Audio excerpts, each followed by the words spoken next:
Greetings and salutations, everybody. You're listening to Mama Rue's Ancestral Musings. This is a podcast about all things Blackness with an ancestral point of view. I hope everybody's been well since we last spoke. This morning I'm feeling some kind of way.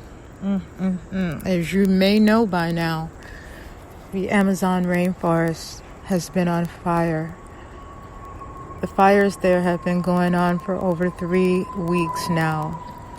This story has been woefully underreported by Western media. And even when they do report it here, they do it from a standpoint of, it's just the effects of climate change. This is not that big of a deal. It's natural, just all this really biased reporting, bias for the powers that be. If you've been paying any attention whatsoever to the goings-on of the rainforest, you'll know that over the years there have been reports, from smaller agencies, but still reports about how the government has been trying really hard. And this is even before what's his face? His name escapes me. The recently elected Brazilian president, the fascist, the racist that is put in office thanks to Trump and his cronies. Even before he took office, Brazil has always, been playing with other countries with regard to leveling the rainforest to clear the land to make it grazing pasture for beef, for cows, for meat, okay? Because there's such a huge demand in the West for cow meat, okay? The carcasses of dead cows. Let's just call a thing, all right? And I'm not saying that because, I'm all vegan and everything, because I'm not. I'm a meat eater myself, all right? But I am not so far away from the truth of the matter that I can just gloss over it and make the language more appealing to those of us in the West. We're so caught off from where meat comes from. We're cut off from the fact that this was once a living creature. We're so cut off from, how the meat we buy prepackaged in the grocery store came from a slaughterhouse, and we are just so far removed from that reality. At least those of us who, didn't experience, livestock being slaughtered or are not in ATRs where, animal ritual sacrifice is a thing. But anyway, it's so sad. It's maddening. I feel so angry. I'm a swirl of emotions right now, and it's helpless. I saw a clip on social media of an indigenous woman talking about what they've been doing to her people in their forests for the past 2 years, intentionally, okay? So, because I've seen a lot of Americans go along with, the media standpoint, right? Like, forest fires are natural, this is nothing, blah, blah, blah, But when you hear it from the horse's mouth, what's really going on, when you hear from people who live there, tell you they've been fighting against the powers that be, and this was well before 2 years. For 2 years, they've been just, doing government bureaucratic types of things to clear these people out. Now, within the past 2 years, they've gotten more and more aggressive about it. So those fires are not an act of nature. The indigenous people in Amazonia have been taking care of their blessed forests ever since the beginning of their people. They have been following the ways of their ancestors who taught them how to be, good keepers of their land, as well as how to listen to the spirits of the forest and the spirits of the jungle. They've been doing a pretty good job for a very, very long time. On my social media earlier, I posted about a book I read several years ago. I posted that I read it 8 years ago, but I actually read it much longer than that. I think I read that book when it was first published, but I had bought it again to gift it to someone in 2011. So I just thought, okay, I bought it in 20. I'm like, no, I think I read it before then. I just remembered I bought it for somebody else. But anyway, that book is called The Cosmic Serpent, and it was written by a Swiss anthropologist named Jeremy Narby, who was contracted by the government, okay, both the European and the Brazilian government, to go live amongst the Amazonian indigenous people and study them. And then he was tasked to write a report against them, okay, in favor of the government, because the government wanted to claim that these people couldn't manage the forest. Okay, they just didn't know what they were doing, and the land would be better served for the greater good, meaning all McDonald's lovers in the world, right? That's what the greater good is, McDonald's.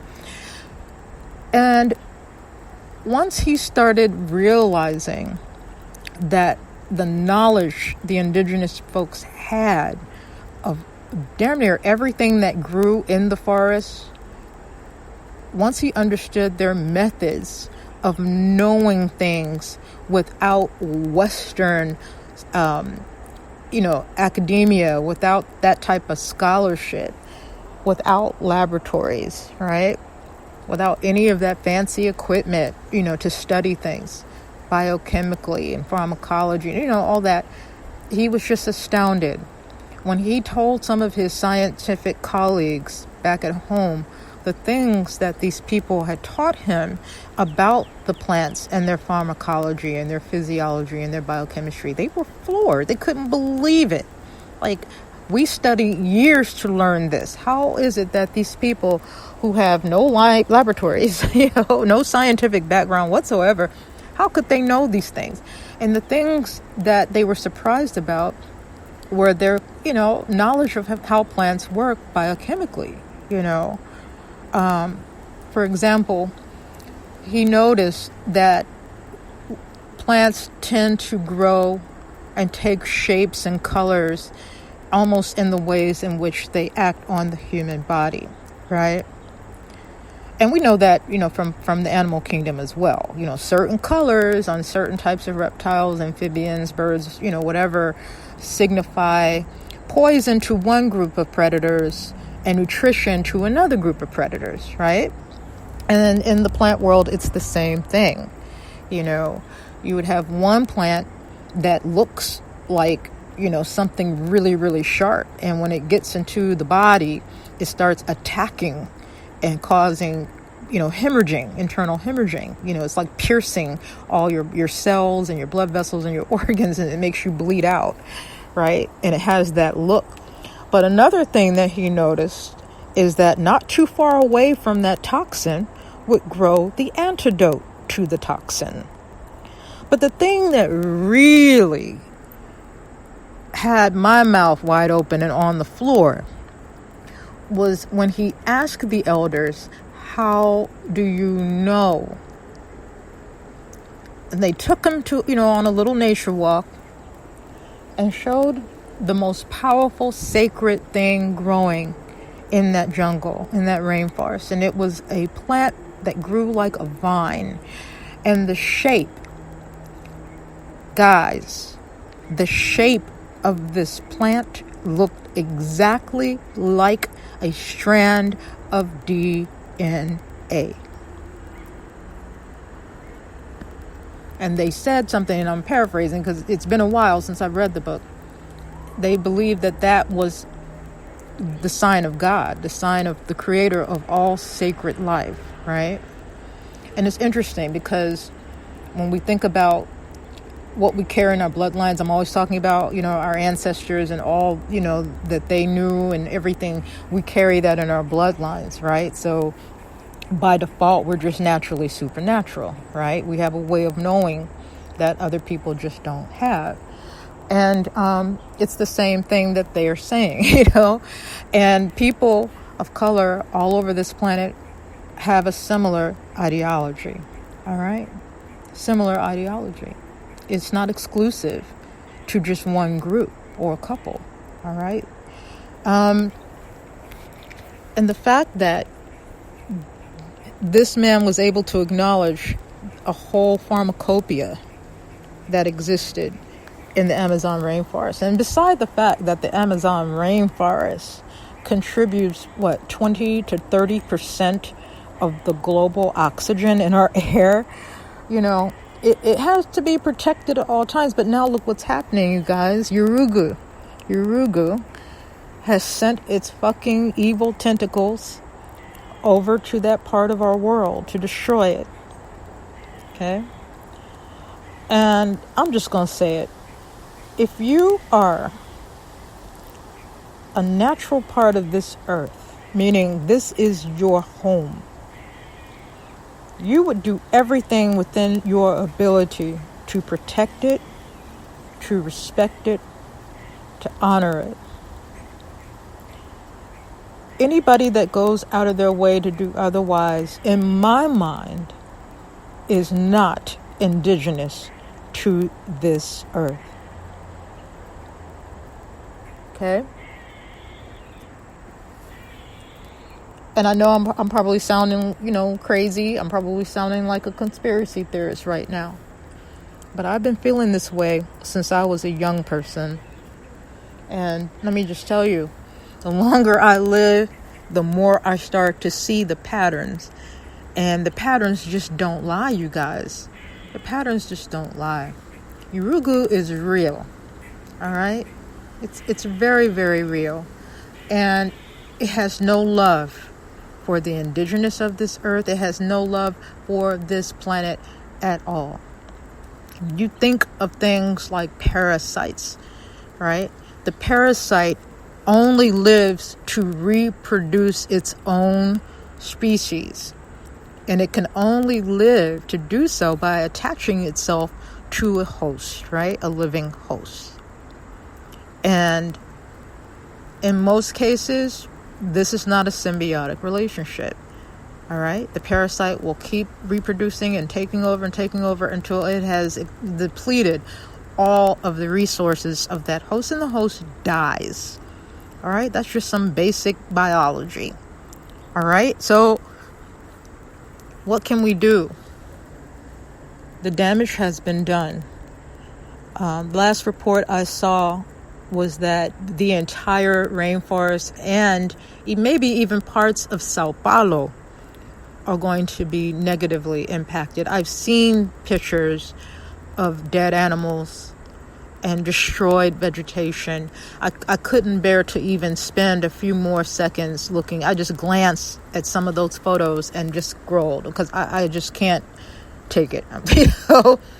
I can't take it. It's hurting me in places that I've never really acknowledged pain before, and I was just not trying to allow myself to be taken there because I got stuff to do. I'm very busy planning for the event that's coming up in a couple of days, and I just did not want to be thrown off my game, but I can't not acknowledge it. I can't not act like, this isn't happening. What else is going on in the world? What else can I be distracted by other than what I got going on in front of me? I mean, this is very huge, you guys.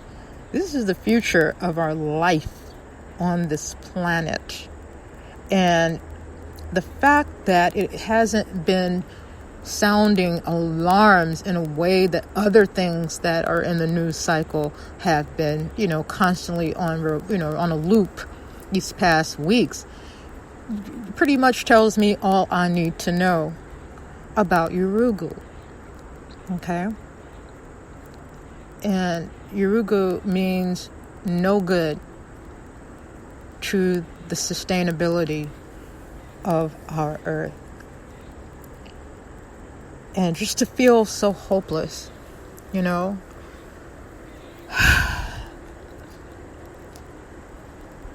because there's no bringing it back. We're talking about trees and plants and bushes, all kinds of vegetation, all kinds of foliage, even animals that once destroyed are never coming back again, y'all. This is the act of violence that I refer to when I speak on worldwide action against violence. Okay? Violence in all its forms. All right? How do we prevent it from happening? How do we stop it? How do we get rid of it? How do we destroy it? Right? Things like this. And we can't wait, because this isn't the only thing Yurugu can do to hurt our world and everything on it. There's a whole bunch of other stuff, okay? They've got probably plans to take on next. Who knows? But what is the point of having all this power if we're not channeling it and funneling it towards the survival of our species, our race as far as being humans, the animal world, the plant world, and our waters, our air, okay? Everything in an ecosystem has a dependency on other things to survive, all right? Every single life isn't just in a bubble or a vacuum, all right? So when one species die, be it plant, animal, even bacteria, all right? Even microscopically, when one thing is taken out of that chain or that circle, it negatively impacts other things. All right, so we can start at the microscopic single cellular level and just keep going until now you're at, organisms in the water and soil, and then organisms on land. All right, and then those plants are negatively affected, and then the insects that come to feed on those plants are negatively affected, and then the birds and the reptiles that feed on those insects are negatively affected. Right? And then the, mammals that feed on all those animals become negatively affected. You know what I mean? If they're herbivores, but even the carnivores. This is going to affect all life. It's all connected. And we are so cut off from that reality here in America, especially. We are so cut off. And so now what the media has done, what the Brazilian president is attempting, and the trumpets, the Trump-tards, whatever you want to call them, they're going to buy into this bullshit. What they're saying is that anybody who attempts to not go along with their bullshit is an eco-terrorist. Okay? That's what they do. Right? If you don't go along with their plan, you're a terrorist of some sort. They do that to us as part of being a part of a Black Power movement. All right. Anybody that is out there to empower other Black people and within their own communities is considered a Black identity extremist by this government. All right. You're not out here terrorizing white folks or any other kind of folks. You're uplifting and speaking love and life into your own people to try to correct a lot of the bullshit that has been so prevalent and pervasive in our communities, okay, with how we interact with one another, how we engage one another, the things that we focus on and deem important, these feelings that, we ain't shit, we ain't got no power, we're ugly, we're not desirable, we're not on top, we're low, we're second-class citizens, blah, blah, blah, blah, blah. Okay, and then there's so much disenfranchisement going on. It confirms a lot of that thinking, right? All of the prejudices and oppression and the politics that are against us. I mean, all that does is sort of confirm what a lot of Black folks think about themselves and each other. So when we try to go in and undermine all that negative programming, because it is social engineering, when we go in to try to undermine that and reset the program to one that benefits us as a people, we're labeled terrorists. Y'all saw what they did to Black Lives Matter. they're on the list as terrorist organization. Isn't that some shit? Just because you're speaking out about police brutality, you're a terrorist group? So anybody that speaks out, especially those that have been on the front lines as far as protecting the environment, now you're going to be labeled an eco-terrorist. That's the world we live in, you guys. And I, for a minute, do not accept that we can't do anything about it. Okay? So, if you are aware of organizations, individuals who are trying to do right by the planet, let me know. All right, share those things with me, and I'm going to put them in my protection rituals, okay? And we're going to put a lot of prayer and strength behind these individuals who are fighting the good fight on behalf of our mother, this earth, okay? We got to put a fire under everybody else that's been oblivious to what's going on, because what is the point of making money, and what is the point of having, love in your life, and, all the material things that, success brings, if we're not around to enjoy it and pass it down to the next? If we don't have a planet that's healthy and vibrant to support our life, then what is the point of having all these other things? And that's what Yoruga wants us to focus on, okay? They want us to focus on the bullshit so that we won't have that kind of relationship with our mother. All right? They want us to focus on all the crap that they get to tell us is important, is valuable. We must have it or we ain't shit in this society. Okay? All that dumb shit. Okay? All that bullshit that you can't it has no value at all. You can't pass that shit down to your youngins and their youngins and so on and so on. All right? There's no value in any of that bullshit. They inflate things intentionally. If you look at everything out here that, defines success, certain type of sneaker, right? Or some diamond jewelry and all that other shit. And if you really research how much those things cost, let's look at diamonds, okay? A diamond is basically carbon, right? It has the same structure as black carbon, right? The same carbon that you use to sketch and draw with, all right? Coal. It takes a long, long time under certain types of pressure for that lump of coal to become white and crystalline, right? AKA the gemstone we know as diamond. So the coal has no value, but the diamond does, right? And it's a false inflation, all right? And there's been tons of documentaries and reports about this, all right? But people just don't care. This society esteems diamond jewelry.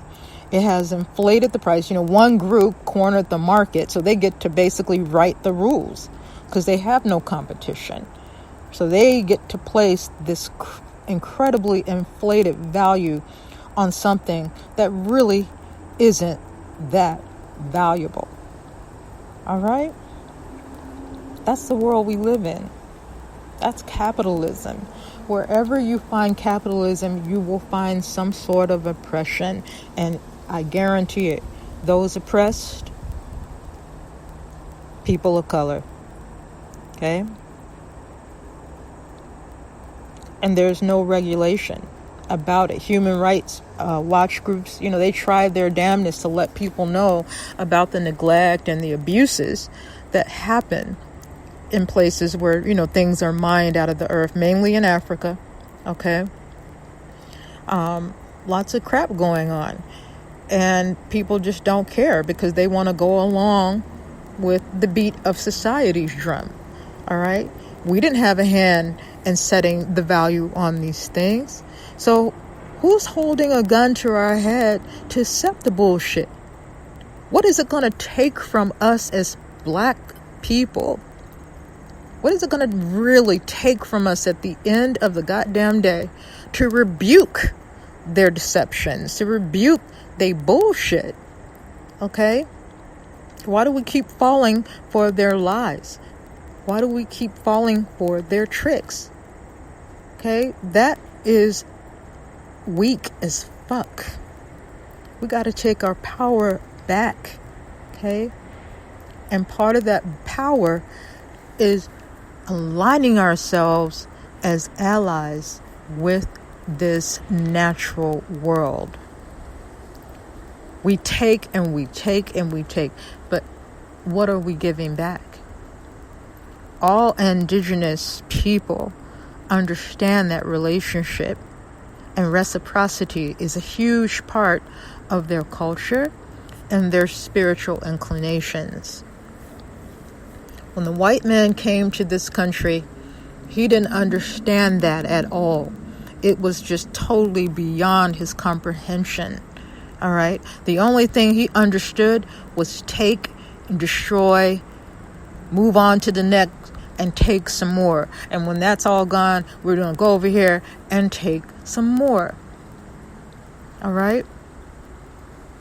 Until they get called to task by groups who really give a shit, and they're like, oh, okay, we'll donate some money to your cause. Here's $100,000, go plant some trees at elementary schools in your town. You know, that shit. All right? We're really behind the 8 ball, y'all, when it comes to countries that really give a shit about our planet. You know, the folks overseas, they got us beat. All right? There's some really great things going on around the world to put things back in place. Now, that's what's happening on a physical level. Okay? Folks are planting trees. There's a group in Africa, in Ethiopia, who planted a record number of trees not that long ago. Same actions are being taken in India as well. All right? But for everything that happens below, there's an equal reaction above. Okay? And as far as the above part, that's where this comes in, what I'm talking about. Collectively joining our spiritual power. Collectively getting together as one, on one accord, to stop the destruction of our home. Okay? By binding the forces of violence, which is pretty much what I'm talking about is Yurugu, plain and simple. The forces of evil, forces of violence, and all of its manifestations. So if you feel it within yourself, if you feel so inclined, if you feel moved or compelled to do something, especially if you cannot donate to the cause, especially if you can't, sacrifice some of your time out of your day-to-day to be out there on the front lines with the other activists. Use your spiritual power this Saturday night, 8 o'clock Central, 9 o'clock Eastern. Adjust the time to wherever you are in this world and do a ritual to bind this Yurugu demon. Do it. Okay? I'm going to be real busy Saturday, after the event. There are some ideas of things to keep the party going into the night. But wherever I am, more than likely I'll be at home. I'm not a partying type as of late, but wherever I am on Saturday night at 8 o'clock, I'll be doing it. And I made some posts on my social media, some images, just to give folks an idea of what I do, when I do the ritual, because sometimes I even don't do rituals, because sometimes I am out doing things at that time, and I'll just go out in my car and do prayers, But if people could get together in a group If you're involved with a group, a church, a temple, a synagogue, a mosque, a coven, a circle, a mananzo, an ile, a peristyle, whatever, do it as a group. It doesn't take a whole lot of your time or resources. Okay? This is absolutely free. It costs nothing to be on one accord with like-minded individuals in this country and elsewhere to bind the force of violence as it is impacting not only us human beings on an individual level, on a community level, citywide level, regional level, country level, and on and on and on.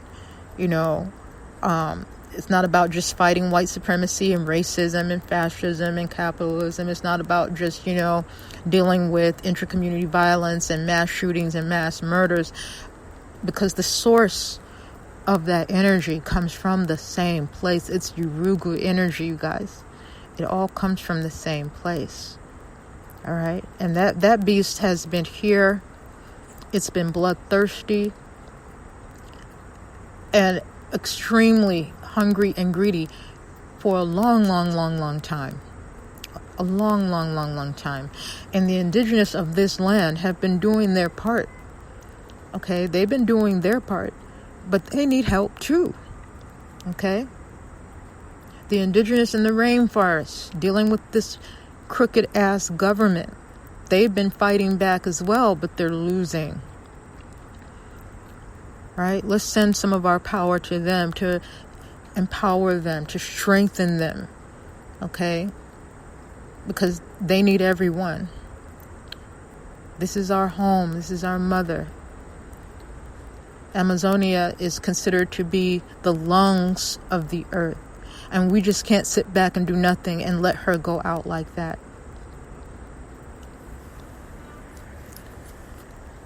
So do something. It doesn't have to be the weekly Saturday night rituals. Let it be something else. But do something. I implore you. Please. Do something. Because together we can save our world. We can defeat this beast. And that's all I have for you today. Let me make a few mentions about the event that's coming up this weekend. Friday, which is August 23rd at midnight Central Time. The sign-ups for the event for the live streaming portion, that's for folks that pay the $55.55 to be a part of the secret group. That's where the live viewing is going to take place exclusively. Sign-ups for that are going to end August 23rd at midnight Central Time. So you still have a little bit of time to get in on that. And an added bonus to being a part of the Walking the Dakanga group on Facebook is that the teaching isn't going to end when the event is finished. We're going to continue to keep the learning going, okay? So there will be classes, there'll be guests coming in, talking about things, and all like that. And that is exclusive to members of the group if you get in before August 23rd, 2019, midnight Central Time.